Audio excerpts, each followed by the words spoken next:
Amid the calm, there is conflict in the countryside. Our green and pleasant land, it soon won't be if they carry on at the rate they're going. A battle of tradition.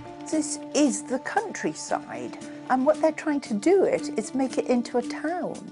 Versus those desperate for a home. We were born here, we have a right to be here. Where second homes are second nature. The guys who own this live in London, come 3-4 times a year, yeah, and they just spend probably a week here at a time. While an increasing number are being forced onto the streets. The clothes were wet, I was obviously soaked, nowhere to dry them, no money. The rural housing crisis is deepening. A fight to put roofs over heads and keep the idyllic countryside dream alive. Yeah, 1, 2, 3, throw! Twinning in Gloucestershire, a chocolate box village that dates back at least 1,000 years. But in 2019, its boundary is under threat. Away from the green, battle lines are being drawn. So Dave, where are we right now then? Well, this is the Brockage Paddocks development, 59 houses, finished this year, one of two in the parish. The outline planning application that we're now looking at is for additional 50 houses on the field over to our right. Twinning already has a population of around 1,500, but it's growing and too fast for many. One of my inquiries to my solicitor before we moved in was, is there ever going to be any building around here? It says in black and white here, no. We don't want a town, we moved from a town. It's very special, the village, and our opinion is if you're going to build, why do you have to keep building in fields? How does it make you feel if the fact that if they do get planning permission and you do get another 50 homes in? And that'll lead into another 50 homes, another 50 homes, another 50 homes, and then we'll be joined onto Tewkesbury. We will not be a village anymore, and that would negate our reason for living here. So as villagers, you don't think you're being listened to? No. No. There have been nearly 200 objections to the new houses, and locals have spent years drawing up plans to protect the village. What does it mean for the neighbourhood plan if the planning permission is given? That would be a sad day, really. It would mean that the neighbourhood plan had no authority, the policies within it were not valid, and really was not worth the paper it's printed on. What's happening in Twinning is mirrored in villages up and down rural England, councils under pressure to build, and villagers not happy. The Sayer family has just moved into one of Twinning's new estates, which was completed back in May. Do you want to fly around like Harry Potter? Without affordable housing like this, a family home would have been impossible.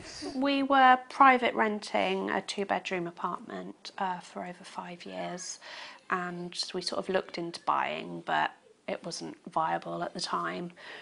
So then we went on the social housing list and got offered this new build house, 3-bed house. In a place like Gloucestershire, where you've got very pretty areas to live in, like villages like this, where houses are very expensive. Is that something you must have obviously come across when you were looking at buying and looking at your housing options? Yeah.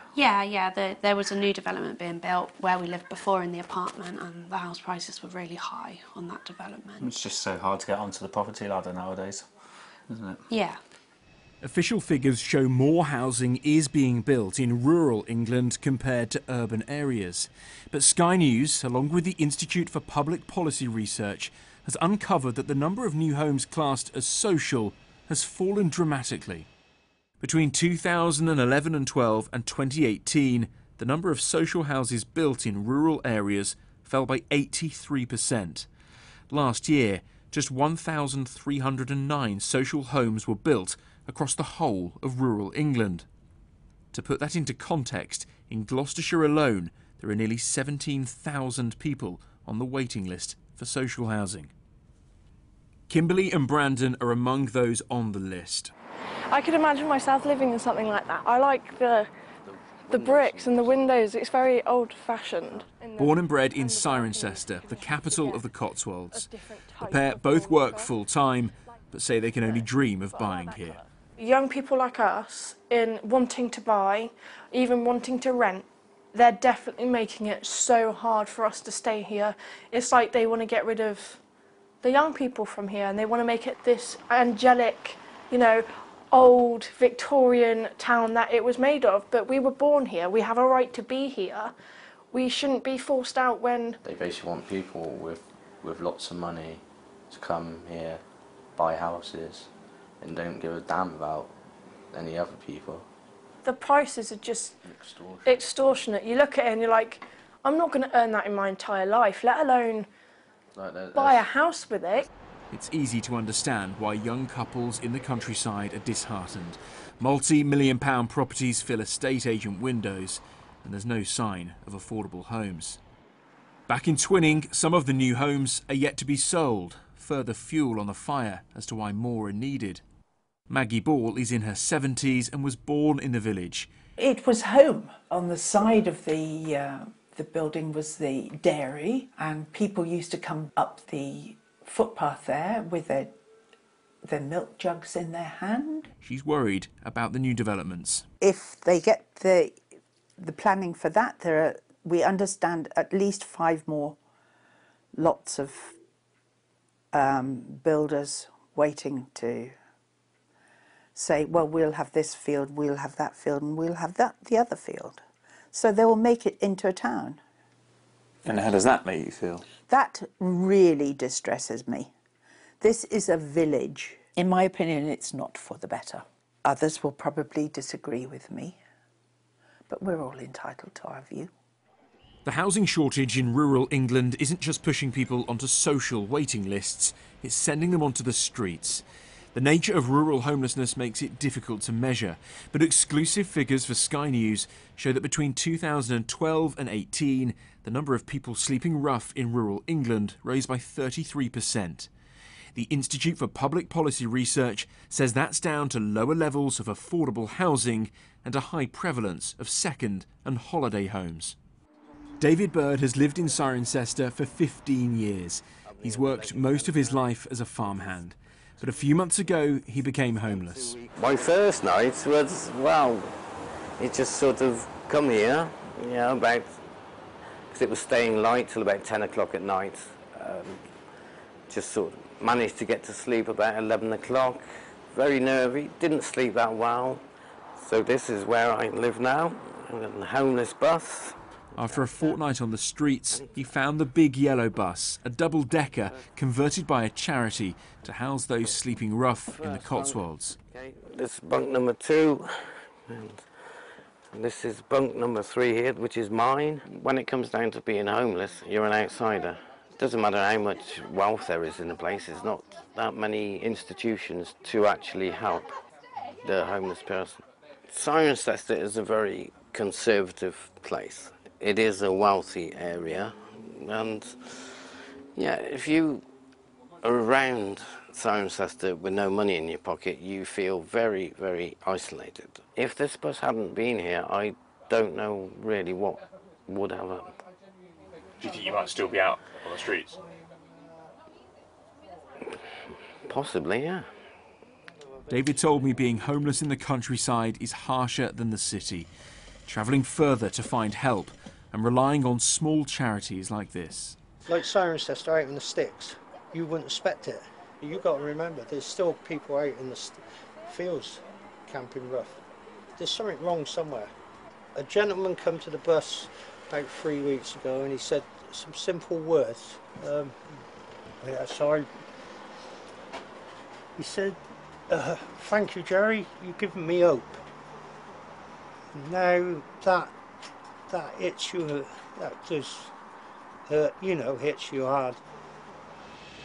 Travel just 4 miles south from the homeless bus, and the rural housing crisis comes sharply into focus.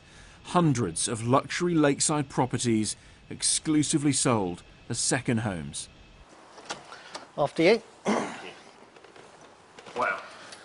So this one is all about the open plan nature of it. You've got the views of the water. This one's got a plunge pool, which is rather nice. So the people who come here probably come, what, 3-4 weeks in a year? That's correct, yeah. Not that often. And they might fit in the odd weekend around that as well. But generally speaking, while they live in London, they spend most of the time there. Around 1,500 second homes surround the Cotswold Water Park. It's a whole range of different types of people. You've obviously, to be able to afford something like this, you've got to be fairly successful in what you do, or own your your own business. There's quite a few of those people around. And also, people of my sort of generation now, our properties are worth so much more than they were. We haven't really done anything to get that. And people are beginning to remortgage their main homes and buying one of these as well for the family. Purpose-built second homes are one thing, but changing the face of England's rural villages is another. Friday evening at the local in Twinning, and the future of the village is on people's minds. I know the whole arguments about social housing and everything, but ultimately it's about developers looking for places that are for sale so they can make money for making... It's their job. It's their job. It's our life. We have a very idyllic life here at the moment. I mean, this little one gets to walk to school. It's 100 metres from our front door to school. And we've got 2 fantastic pubs. We've got lots of wonderful things that go on here. And I'd hate for that to be diluted, I suppose, by thousands of other people. We just want to keep the village life as it is. I recognise that, you know, the surrounding areas are going to have to build up, but just to make sure they still protect the village. I want my children to live here, but it just feels like a dumping ground. They choose various spots and they go for more. Let's not get too big. People are here for a reason. We like the rural life, and let's keep it that way. Houses are less affordable in rural areas compared to urban, with prices nearly 9 times the average low wage. And although more so-called affordable homes are being built, for many they are anything but. It is a fantasy, but it's a dream that we'll keep on dreaming until it happens. And it will happen at some point in our lives. But developers are facing a fight. We've got a village school, we've got a pub, we've got a shop, but that doesn't mean that you can suddenly throw in hundreds more people and everything that they bring with them. It's ripping up the farmland and building on it. And while the second home market continues to boom, we tend to attract people that are cash-rich, time-poor, if you like. The rural housing crisis means many locals are left struggling to keep a roof over their heads. They are on benefits and they're sort of struggling to make ends meet. It's the haves and have-nots. Well, nothing is fair, but you know,